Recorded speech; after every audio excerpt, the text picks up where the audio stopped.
Okay, so I've kind of, in the last couple of videos, I've been using the term frame and slide interchangeably, but they're really different.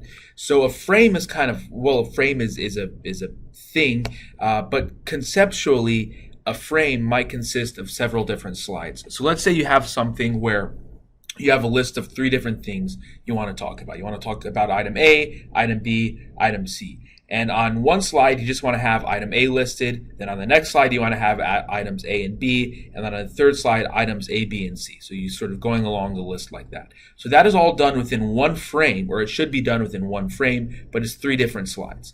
And I'm going to look at a couple of different ways to do this. So the first way I'm going to look at, let's just say you have something where you want to talk about three items, 1, 2, 3, and just kind of a list. And maybe you want the first item to show up on the first slide, the first and second items to show up on the second slide, and all three items to show up on the third slide.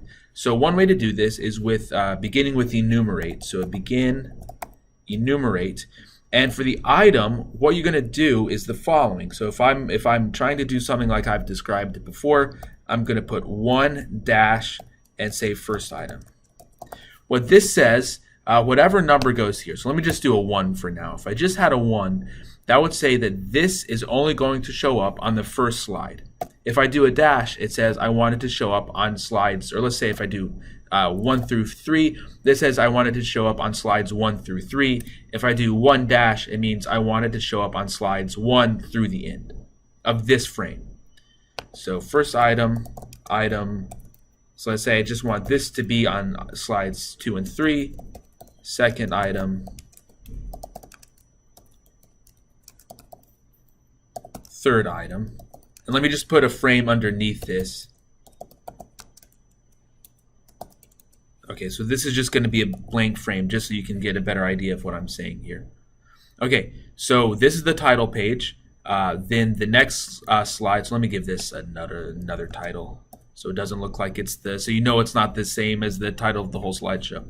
Okay, so as you're presenting, you first show this PDF or this page on your PDF viewer, then this page. The next slide is going to be this page. The next slide is going to be this page, and so on and so forth. And then this now is the next slide that we put in.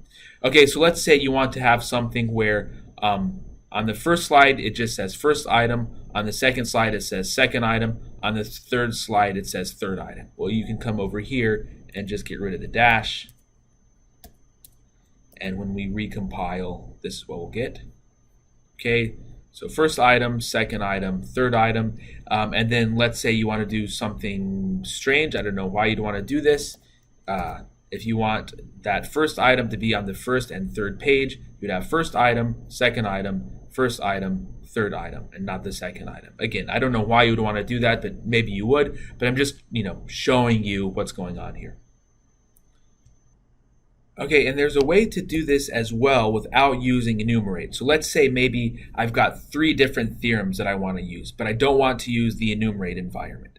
So to handle that, you use something called onSlide. So the command is onSlide, and similar to what we have up here, you're going to put the frames that you want it in. So let's say I want the first thing to be on slides 1 through the end. So I'm going to have a theorem. Okay. This is the theorem. And then let's say this is the first theorem. And then after that, I want something that's just going to be on the second slide to the end. So this would be like, this is the second theorem. And when I compile this frame is going to give me 2 slides. This is the first theorem. This is the first theorem. This is the second theorem. It's going to give me 2 slides where I have, the first theorem here and the first and second theorem on the second slide.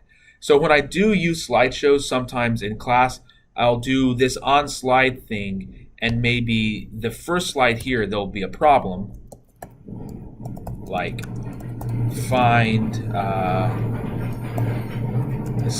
the antiderivative of cosine of x, and then over here in the next slide, the second slide will be the solution. So sine x plus c, something like this.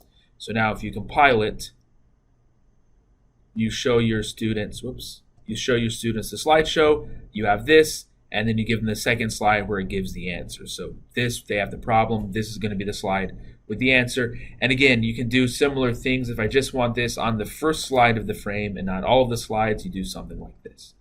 Okay, at any rate, this is how you get the effect of just having different, uncovering stuff on the slideshow. There's other ways to do it. This is the way I usually do it. I will let you look on the Overleaf website for more ways to do it.